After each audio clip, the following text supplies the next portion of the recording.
Good morning, dear students. I am present with the chapter 3, Discovering Tut the Saga Continues. Discovering Tut the Saga Continues का मतलब होता है discovering टट। King टुटनखेटन नाम के king हुआ करते थे, जो कि इजिप्ट में इजिप्टियन डायनेस्टी जो फेरो हुआ करते थे, फेरो मतलब इजिप्टियन किंग जो हुआ करते थे, उनकी डायनेस्टी के लास्ट किंग थे।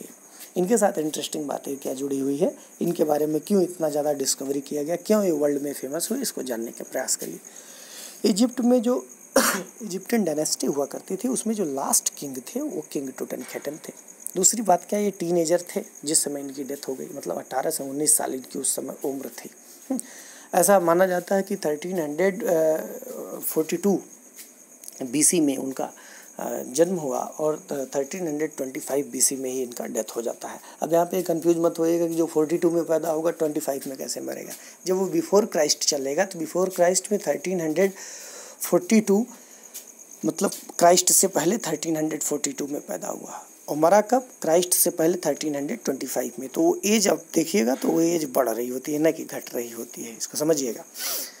क्योंकि टुटनखेटन के कई सारे नाम हैं इसमें। किंग टुटनखेटन को टट नाम से जाना जाएगा, टुटनखेटन के नाम से जाना जाएगा, टुटनखेमन के नाम से जाना है, जिसको आप टेक्स्ट में मैं पढ़ाऊंगा, उसको आप अच्छी तरीके से समझेंगे। 1922 में हावर्ड कार्टर नाम के एक आर्कियोलॉजिस्ट रहते हैं, जो कि किंग टुटनखेटन की मम्मी को डिस्कवर करते हैं। मम्मीज़ का डिस्कवरी 20वीं सेंचुरी में बहुत ज़्यादा होने लगा था। इजिप्टियन मम्मीज़ को खास करके ज़्यादा डिस्कवर किया गया, बहुत सारी मम्मीज़ पाई गई। मम्मी मतलब जो ऐसे डेड बॉडी को क्या करते थे, एक विशेष प्रकार के मसालों का लेप वगैरह लगा करके बॉडी को चारों तरफ से बैंडेज करके कॉफिन में एक स्पेशल बॉक्स में रख करके और उसको ज़मीन में 20-25 फीट लगभग गहराई में ले जा करके गड्ढा खोद करके उसमें दफनाते थे। चारों तरफ उसके दीवारें बना देते थे, ऊपर से छत लगा देते थे, वो टॉम हो जाता था, जिसको मकबरा हम लोग हिंदी में कहते हैं। तो ऐसे मम्मीज़ रखी जाती थी। इस 1922 में जब इसका डिस्कवरी होता है तो हावर्ड कार्टर इसको बहुत जांचने का कोशिश करते हैं कि कैसे जांचा जाए और कैसे जाना जाए कि इनके डेथ के पीछे मिस्ट्री क्या थी, क्योंकि सब लोग यही मानते थे कि किंग टट को कोई न कोई मार दिया था, मर्डर कर दिया गया था। इस तरीके की सोच लोगों के अंदर आ गई थी।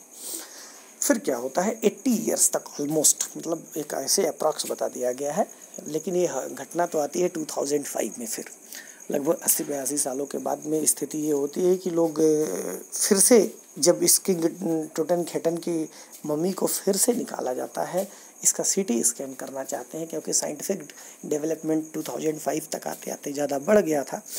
तो जब उसके लिए निकाला जाता है तो कई सारे मतलब फॉरेंसिक जांच वगैरह होती हैं, लेकिन फाइनली यही पाया जाता है कि किंग टट को कोई मारा नहीं था, बल्कि उनका यूजुअली जैसे इंसान का डेथ हो जाता है वैसे ही उनका भी डेथ हुआ था। तो A.R. विलियम्स ने यहाँ पर पॉइंट आउट किया है, किंग टट की लाइफ के बारे में हम लोगों को बताने की कोशिश किया हुआ है, और उस चीज़ को हम लोग इस स्टोरी के थ्रू पढ़ेंगे। इनफैक्ट ये इजिप्टियन स्टोरी है और हम लोग इंडियन हैं, तो हमारे कल्चर से रिलेटेड नहीं, हमारे रिलीजन से रिलेटेड नहीं है, ये आउट ऑफ रिलीजन है, आउट ऑफ कल्चर है, किसी ऐसे रिलीजन से रिलेटेड नहीं जो हमारे कंट्री में ज़्यादा डोमिनेंट हो। तो इस वजह से आपको थोड़ा बहुत बोरिंग लग सकता है, लेकिन ये this is a part of your syllabus. I think you will try your best to understand it.